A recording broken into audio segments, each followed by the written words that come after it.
ቤቱን ያለችበትን ሁኔታ ክሎሮክስና መጨረሻ ላይ በጦሲላ ነው አንቃ ራሷን የገደለችውና ያው ፖሊስ እንትን ብሏል። እነሱ ደግሞ ቀራማ እንዲሁም ደግሞ ክሎሮክስ ጠጥታ ከዛ ደግሞ በዘመድ ራሷን መሰራበት ቤት እኔም ስራ ነኝ ላውራችሁና ልውጣ እንደዚህ ወደ ዳር ቆሜ ነው ተለበለው እና ሰዎቹን ሴትዮዋ ምንድን አለች መሰለሽ? አንደኛ ልጅቷ ክርስቲያን ናት። ሳውዲ ላይ እዚህ መቀበር አትችልም። ራሱ ፖሊስ ራሱ የያዘው ፕሮሰስ አለ። ከነሱ የ100,000 ቅጣት ተቀብሏል። ማድረግ የሚችሉበትን አሁን ለትልቅ አሁን እዚህ ጋር መታ ከነበረች ትልቅ እህት አክስት አለቻቸው። አክስትየዋን አወራዋል። እሷ ምን መሰላችሁ ማድረግ ያለባት ኢትዮጵያ ነበር። ድምጽሽ ተቋርጦ ነበር። እስኪ ድገሚው። ልጅ እዚህ መታ የነበረችዋ ልጅ ሳትሆን ትልቅ አለች። ከነሱ ትልቅ አክስታቸው ናት እሷ ማለት ነው። እሷን አውርቻታለሁ። አሁን ማድረግ ያለባቸው ኢትዮጵያ ቤተሰብ ያለ ማለት ነው። ከፖሊስ አናግረውን የነገረኝ ፖሊስ ያላቸው ለነሱ ማለት ነው። ለዚህኛዋ ቤተሰብ ሄዶ ፖሊስ እያንዳንዱ ነገር ፕሮሰሱ ነግሯቸዋል። ዝም ብሎ በቀላል ዛሬ ገንዘብ ስለተከፈለ ሬሳ የሚሄድበት ምክንያት የለውም። 6 ወር 7 ወር ሊፈጅ ይችላል።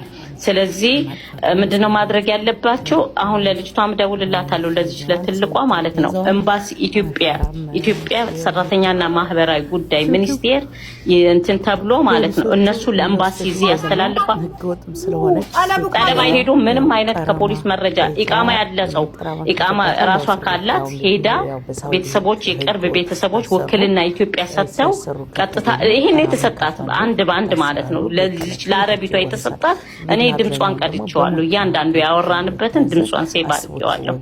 እነሱም በጣም እንትን ውስጥ ናቸው ያሉት። በጣም ነው የሚያሳዝኑት እነሱም ያሉበት ሁኔታ ማለት ነው። እና እነሱ የሚሉት ከኢትዮጵያ ወረቀት ይመጣል፣ ለኤምባሲ ይቀርባል። ኤምባሲ ፖሊስ የያዘውን ሙሉን መረጃ እንትን ካለ በኋላ ነው ቀጥታ ሬሳ ወደ ኢትዮጵያ የሚገባው።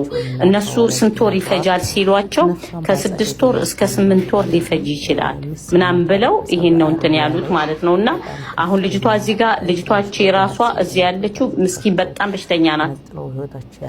ራሷ አረቧ በጣም ስለሷ መሰከረችላት። በጣም ጥሩ ልጆች ናቸው።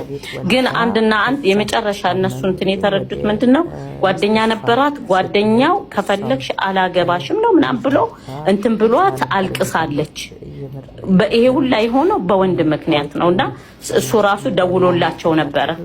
ልጁ ራሱ ደውሎላቸዋል እና ያለውን ነገር የቤተሰብ የቅርብ ቤተሰብ ከኤምባሲ ጋር ሆኖ ኢትዮጵያ ወረቀት ይዞ ውክልና ወስዶ ያለችበትን ሁኔታ ሬሳ እንዴት እንደሚገባ እነሱ ፕሮሰስ የሚጀምሩት እነሱ ናቸው። እና እዚህ ጋር ያው እናንተ ያለውን ነገር መናገር ስላለብኝ ነው። ምንም አይነት እርዳታ ምናምን ገና ነው ለማለት ያ መረጃዎች ይወጣሉ። በሳውዲ አረቢያ ጠይቁኝ፣ ጥያቄ ካለ ጠይቁኝና ልውጣ። ኦኬ እሙዬ ጎይቶም ነኝ ትርኛለሁ። አንዴ ወንድሜ በእናትህ ቀን ሙሉ እኛ የዋልንበትን እኛ ሴቶች እንቁ ነን፣ እናት ነን፣ ሀገር ነን ሁላችን። ማን ወንድ መጣ ሄደ ራሳችሁን አታጥፉ። ገና ጻልትም አሁን አላገባሽም ካለ ለሚቀጥለው ደግሞ ለምን ነው የሚያገባሻል? አሁን ስለሞተችው አይደለም የምናገረው። ነገ እንደዚህ ብለሽ እንዳትነሺ ነው የምለው። አንድ ወንድ ልጅ ሲልሽ ተነስተሽ ለራስሽ ለጭቅላት ለወንድ ልጅ ሲጀመርም ገመድ ማትስጡ ጭራሽ ማሰብም ይሄድ አይደለ? አዎ ከበደ በሄድ አበበ ይመጣል ብለሽ ራስሽን አሳምኚ። ለሞት ያደረሳ ከሆነ መጠየቅ አለበት። እሱም ቢሆን ፖሊሱ ቤተሰቦቿ ሲቀበሉ እያንዳንዱ ፖሊስ ነው መረጃው እንዳያጤውልሽ ሲያገኙ ቀጥታ ለፖሊስ ነው ቤቱ ሙሉ ለሙሉ አንዲት ነገር እንኳን እጃቸው እንደዚህ ጎንበስ ቀና ማለት እጅ ወደ ላይ ነው ያሉት። ምንም ቤተሰብ ሙሉ በጠቅላላ ማለት ነው። ፖሊስ የሷን እንትን እቃ ንብረቷን እያንዳንዱ ነገር ፖሊስ ይዞት ሄዷል። ምንም ነገር እነሱ ስልኳም እነሱ ጋር ነው፣ ፖሊስ ጋር ነው ያለው። ፖሊሱን ራሱ አሁን ፖሊስ ቦታውን ነግራኛለች፣ ግን እኔ አልችልም። ምክንያቱም ህገወጥ ስለሆነች እኔ ልተባበር አልችልም። ወንጀል ያሳዝናል። እንደዚህ ስደተኛ ስትሆኑ ፈጣሪ እንድስጌር የማይሆናል ነገር ሰው አንዳንዴ እግዚአብሔር ልብ ይነካል። አንዳንዱ አንዳንዶቻችን ላይ የሚደረገው ነገሮች ምናምን ልባችንን ብቻ ያማል። ማርያምን ማንም ሙሉ ስደት ላይ ምንም ነገር አይገጠማችሁ።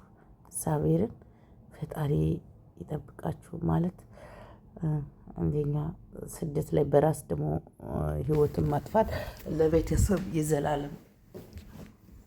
ለቤተሰብ የዘላለም ሴና ነው። የዘላለም ጸጸት ከህይወት የማይወጣ ወይንም ደግሞ ከህሊና የማይጠፋ ሴና ነው። የምር ልብ ይነካል። እግዚአብሔር ነፍሷን ይማረው በአጸደ ገነት ያኖራት ለማለት እፈልጋለሁኝ። የምር ይቅር ይበላት፣ በራሷ ታጠፋችው። እንግዲህ እግዚአብሔር ነፍሷን በአጸደ ገነት ያኖራት፣ የሰማይ ቤቷን ያሳምርላት። ስደት ላይ ህይወት ማጣት ከባድ ነው። በጣም ነው ልብ የሚነካው። ቲንኪው በጣም ያሳዝናል። የምር ነው የምላችሁ። አጀንዳ ለህዝቡ አይምሰው።